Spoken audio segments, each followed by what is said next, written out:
18 नवंबर तक स्कूल रहेंगे बंद। महकमे तालीम ने हुक्मनामा किया जारी।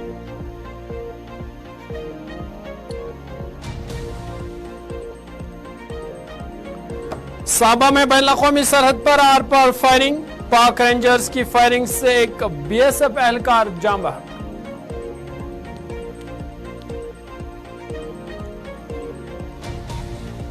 शोपियां में फोर्सेस और मिलिटेंट के दरमियान झड़प। एक मुकामी मिलिटेंट जान बहक, हथियार भी बरामद, पुलिस का दावा।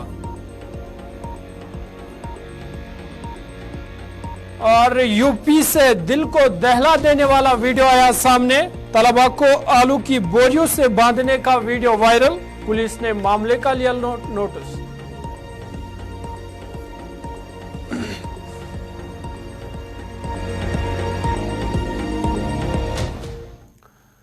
आदाब नाजरीन, गुलिस्तान न्यूज देख रहे हैं आप। उर्दू खबरनामे के साथ मैं हूं ज़ुहूर लोलाबी। बड़ी खबरों के इस बुलेटिन की शुरुआत अहम खबर के साथ करते हैं। आपको बता दें कि मध्य प्रदेश के सतना में एक इंतखाबी रैली से खिताब करते हुए वज़ीर-ए-आज़म नरेंद्र मोदी ने कहा कि हमने पीएम आवास योजना के जरिए 4 करोड़ से ज्यादा लोगों को पक्के घर फराहम किए हैं। उन्होंने इस बात की यकीन दहानी कराई कि हर गरीब खानदान को एक घर मिलेगा। पीएम मोदी ने इल्जाम लगाया कि कांग्रेस पार्टी ने अपनी दौरे हुकूमत में 2G, कोयला, कॉमनवेल्थ और हेलीकॉप्टर जैसे घोटाले करके मुल्क के गरीबों का पैसा लूट लिया। उन्होंने कहा कि 2014 के बाद मोदी हुकूमत ने घोटालों को रोक दिया और सरकारी स्कीमों का पैसा बराह रास्त बैंक में मुंतकिल करना शुरू कर दिया। कांग्रेस के राज में चारों तरफ ऐसा भ्रष्टाचार था कि गरीब के पक्के घर का सपना चकनाचूर हो जाता था। भाजपा सरकार ने देश के गरीब के इस सपने को पूरा करने के लिए दिन रात एक कर दिया है। बीते 10 वर्षों में 4 करोड़ से अधिक गरीब परिवारों को हमने पक्का घर दिया है। मैं जरा आपसे पूछना चाहता हूं, मैंने क्या कहा? कितने गरीब परिवारों को पक्के घर दिए हैं? कितने? ये 4 करोड़ बहुत बड़ा आंकड़ा होता है। दुनिया के लोग जब मेरे से सुनते हैं ना तो अचरज हो जाता है। 4 करोड़ घर। कई देशों की तो इतनी आबादी नहीं होती है जितने हमने घर बना दिए हैं। और साथियों, हम तो भक्ति में डूबे हुए लोग हैं और इसलिए जब भव्य राम मंदिर बनाते हैं तो वो भी उसी भक्ति से, और 4 करोड़ गरीब के घर बनाते हैं वो भी उसी भक्ति से बनाते हैं। हम लोकतंत्र का भव्य मंदिर, नया संसद भवन बनाते हैं तो हम 30,000 पंचायतों के भवन भी उसी संविधान की संश्रद्धा के साथ बनाते हैं।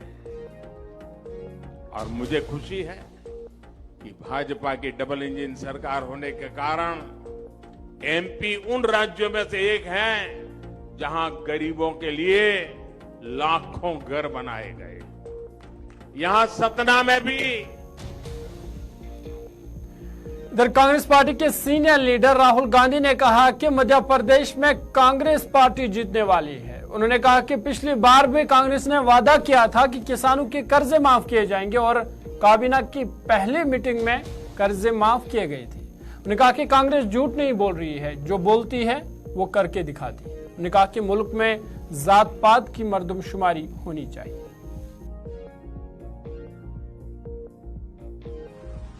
कांग्रेस पार्टी यहां जीतने जा रही है।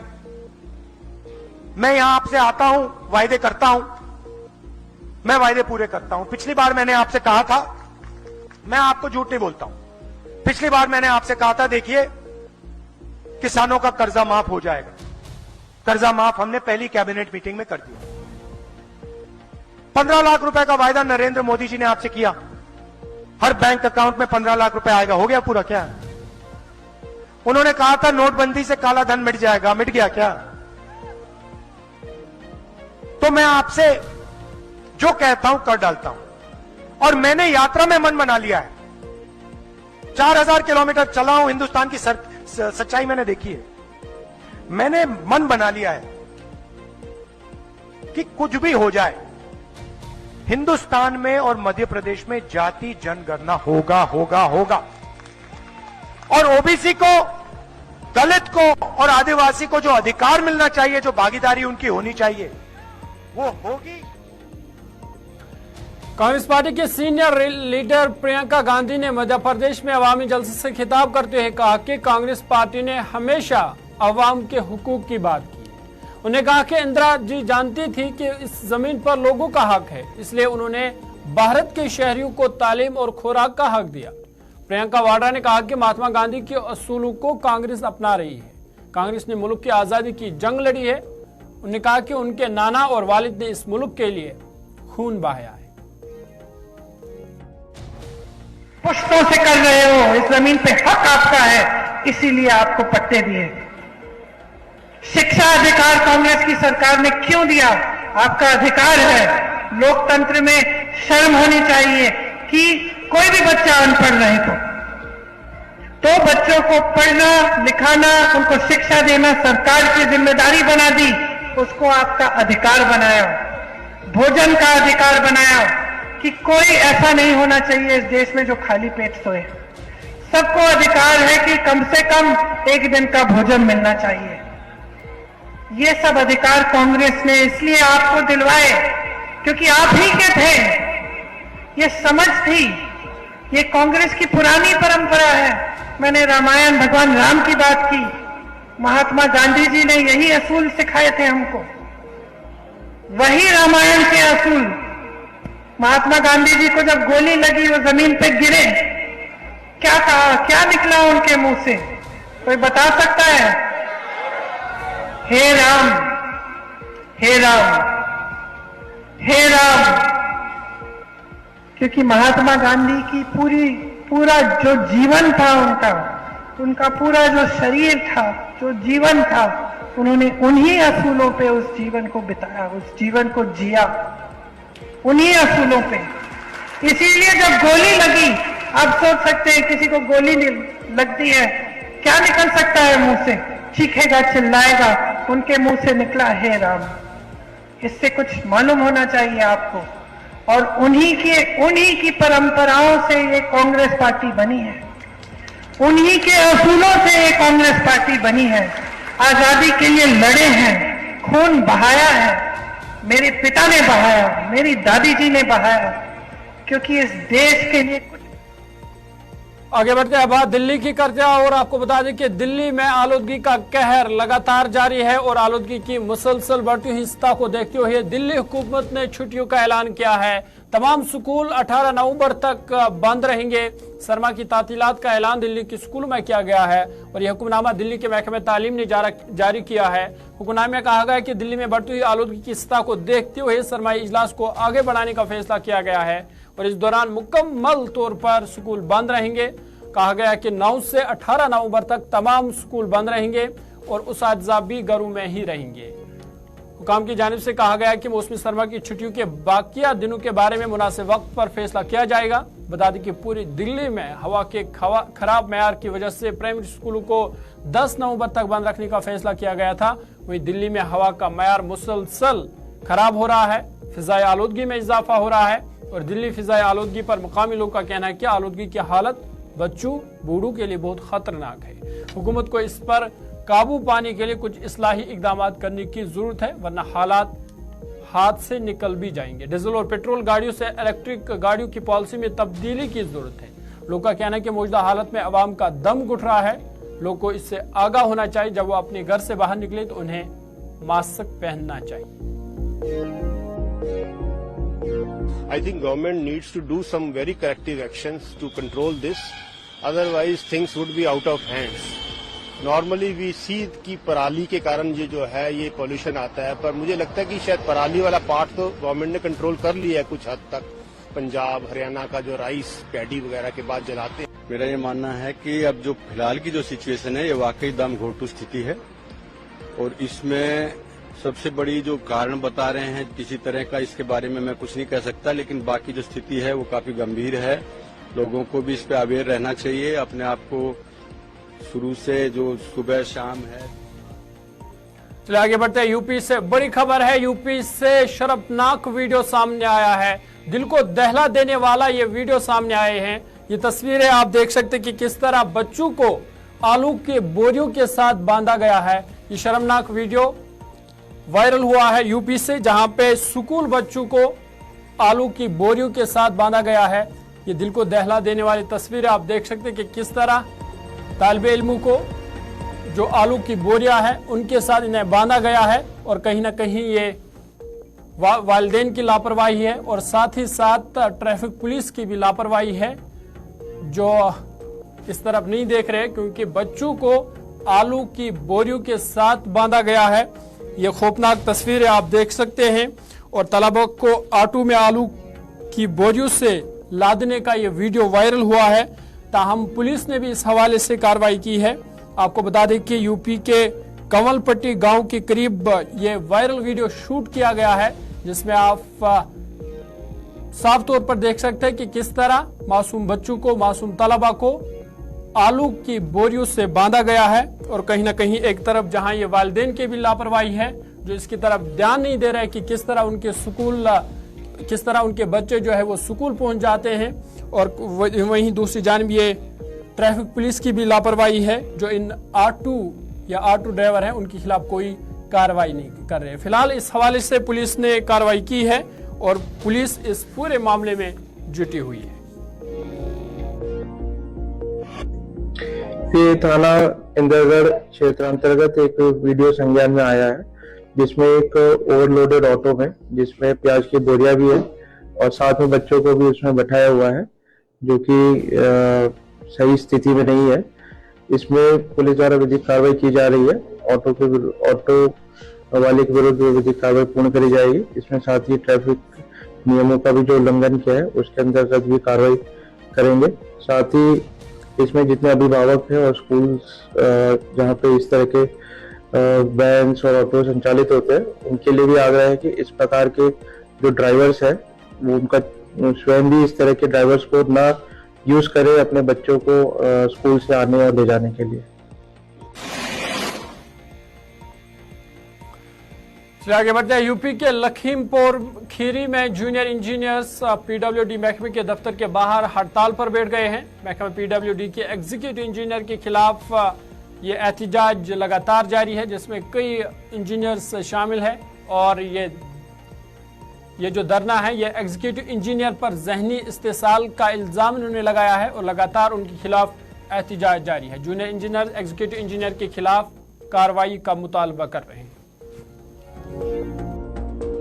ये है कि 3 महीने से हमारी सड़कों के बिल जो पड़े हुए थे, और इन्होंने कहा था सख्त तरीके से कड़े निर्देश हैं कि जब तक मैं साइट नहीं देख लूंगा तब तक मैं कोई बिल नहीं करूंगा। तो हम 3 महीने से इनसे कह रहे थे कि सर आप देख लीजिए, तो ये आज कल टाल मटोल कर रहे थे ये। और एक सड़क की हमारी 57 लाख रुपए का बिल था, इनके द्वारा एक बार उसका निरीक्षण भी किया जा चुका है। कहाँ की सड़क है? ये धौलौरा विधानसभा की है, जर्जिनपुर वाली जी। एक बार निरीक्षण भी किया था, फिर उन्होंने कहा कि चलो मुझे कल दिखा दो, तो मैं इनको लेके गया और एक सड़क का इन्होंने निरीक्षण किया। उसी एक और 2-3 पुल थे, एक एसएच है ससैया धौलारा पूरा पर निवासन, उसमें पुल की अप्रोच कट गई। धरना प्रदर्शन हमारे अवर अभियंता ये श्री मौसम सिंह जी है, इनको अधिशासी अभियंता महोदय लेके गए साइट पे। वहां पर इनके साथ बदतमीजी करके इनको जबरदस्ती गाड़ी से उतार दिया, और जिससे ये काफी आहत हैं, और अपनी पीड़ा सभी सदस्यों को उन्होंने बताई। सभी सदस्य काफी आक्रोशित हैं। अधिशासी अभियंता निर्माण खंड 1 की कार्यशैली से सभी लोग आहत हैं। इनकी कार्यशैली इस प्रकार से है, किसी प्रकार का कोई बिल होता है उसको नहीं करते हैं, अटैची में लेकर ये घूमते रहते हैं, और सभी जितने भी सदस्य हैं सबका उत्पीड़न किया जाता है मानसिक रूप से। आज भी देखिए कार्य दिवस से लिखित हुई है जनता महोदय। चलिए आगे बढ़ते हैं। बात जम्मू कश्मीर के हवाले से करते हैं, और आपको बता दें कि जनूबी कश्मीर के शुपियां जिला में फोर्स और मिलिटेंटों के दरमियान झड़प में एक मकामी मिलिटेंट जांबाक हुआ है। पुलिस के मुताबिक फौज, सीआरपीएफ और पुलिस ने मिलिटेंटों की मौजूदगी की इतला मौसूल होने के बाद काठू हालन शुपैया में आज सुबह करीब 4 बजे को इस इलाके में घेरे में लेकर तलाशी ऑपरेशन वहां पे शुरू किया, जिस दौरान इलाके में मौजूद एक मिलिटेंट ने फोर्स एहलकार पर फायरिंग शुरू कर दी, जिसके साथ ही ये एनकाउंटर में तब्दील हुआ और इस मुख्तसर एनकाउंटर में एक मुकामी मिलिटेंट जांबाक हो गया है, जिसकी शिनाख्त विशरू शुपैया के रहने वाले मैसर अहमद डार की बतौर हुई है। पुलिस के मुताबिक मैसर अहमद डार ने कुछ ही रोज कबल मिलिटेंट सफू में शमूलियत इख्तियार कर ली थी और पुलिस ने इस हवाले से कहा कि जांबाक हुई मिलिटेंट से हथियार समेत कई काबिल एतराज चीजें भी बरामद कर ली गई।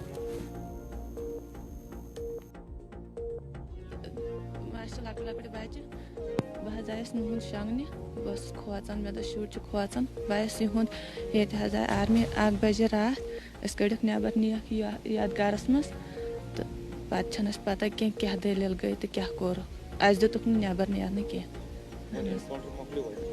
इनकाउंटर मकलो।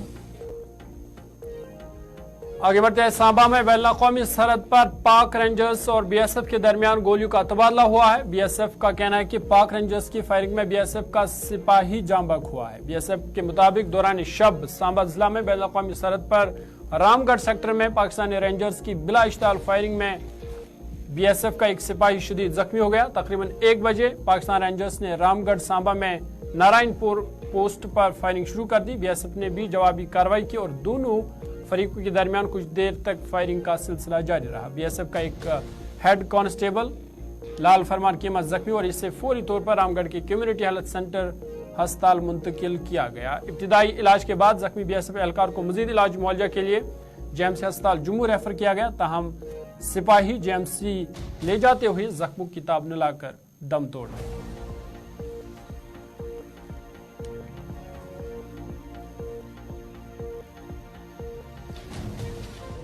ये तकरीबन 12 बजकर 20 मिनट की बात है। मैं अभी सोया नहीं था, तो उससे पहले एक दो धमाका हुआ है, छोटा था, डमी था। उसके बाद एमएमजी के फायरिंग स्टार्ट हुई है।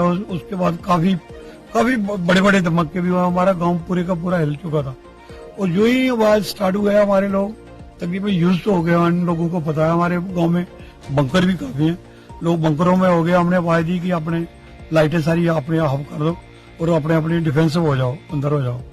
उसके बाद जो फायरिंग 12 बजकर 20 मिनट से तकरीबन 1 बजकर कोई 5-10 मिनट तक ना, तकरीबन पौना घंटा काफी फायरिंग हुई है। उसमें काफी बड़े धमाके भी हुए हमारे गांव के पास भी।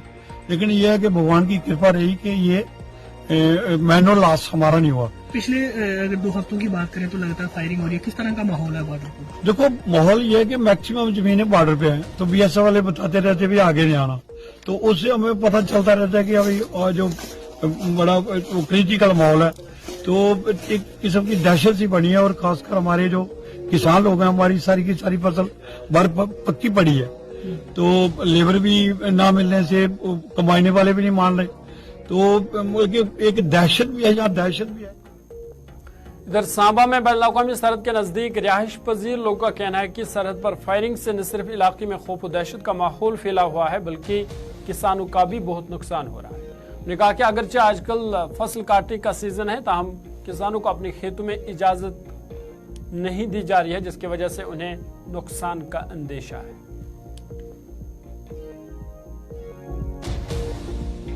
तो बीएसएफ ये कह रहे हैं कि आगे नहीं आना, क्योंकि हमें भी प्रॉब्लम है किसानों को, क्योंकि सारी की सारी जो बासमती है वो पड़ी हुई है, कटाई नहीं हो पाई। एक तो मजदूरी कम आया, दूसरा वो भी मारने है जो अपने कंबाइनों वाले।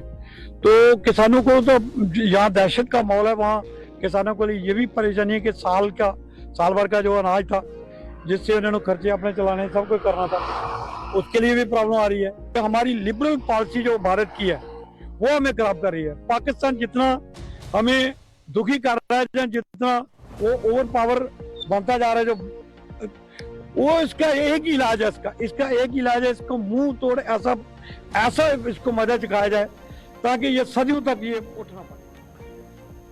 इधर पाकिस्तान की जंगबंदी की खिलाफ वर्जी पर बीजेपी जम्मू कश्मीर के इंचार्ज आशीष सूद ने कहा कि पाकिस्तान अपनी मजमूम हरकतों से बाज नहीं आ रहा है। उन्होंने कहा कि यहाँ कुछ लोग हैं जो उनकी हिमायत करते हैं। हमारे नुमाइंदे ताबिश कमाल से उन्होंने बात की।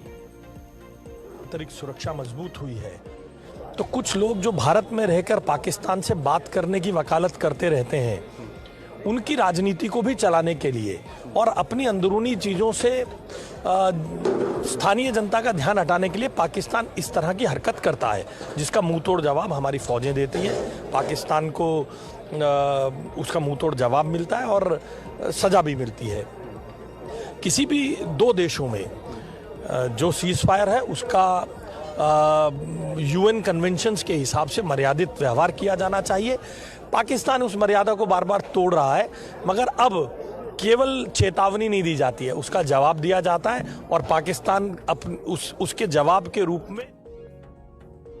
चलिए आगे बढ़ते हैं। आपको बता दें कि आज दुनिया भर में शायर मशरिक डॉक्टर अल्लामा इकबाल का यौम पैदाइश और आलमी यौम उर्दू मनाया जा रहा है। इस मुनासबत से भारत में भी मदारिस समेत तमाम उर्दू हलकों में अलग अलग नौयत के प्रोग्राम्स का इनेकाद किया जा रहा है। बता दें कि भारत ही वो जगह है जहां न सिर्फ उर्दू ने जन्म लिया, बल्कि यहीं पर उर्दू पूरे नाजो नाम के साथ पली बढ़ी। दिल्ली और इसके अतराफ में जन्म लेने वाली उर्दू की इब्तिदा और इर्तिका ही यहाँ की मुख्तलिफ तहजीबों के बीच एक पुल और रब्त के एक मजबूत जरिए के तौर पर हुई। बाद में वली दखनी, अल्लामा इकबाल, मिर्जा गालिब, मीर तकी मीर, दाग दहलवी, रघुपति राय, फिराक गोर कपूरी से लेकर बशीर बदर, परवीन शाकिर, मिंटू, इब्न सफ़ी तक अनगनत लोगों ने इस अपने उर्दू जो है इसे अपने खून पसीने से जवान और खूबरो बनाया।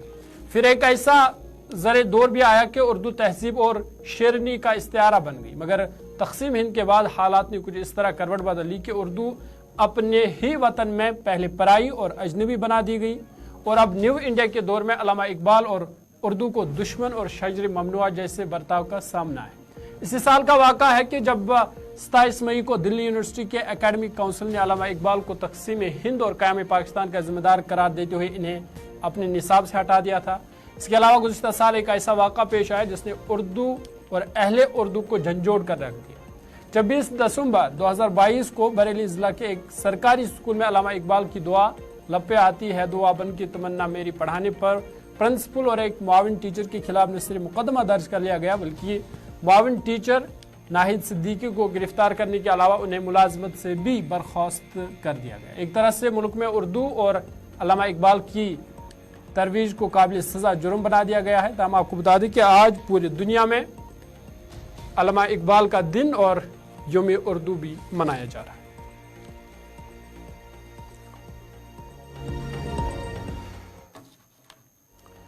चलिए अभी तक इतना ही। अपने मेजबान ज़ुहूर लोलाबी को दीजिए इजाजत। देश दुनिया की बाकी खबरों के लिए आप देखते रहिए गुलिस्तान न्यूज़।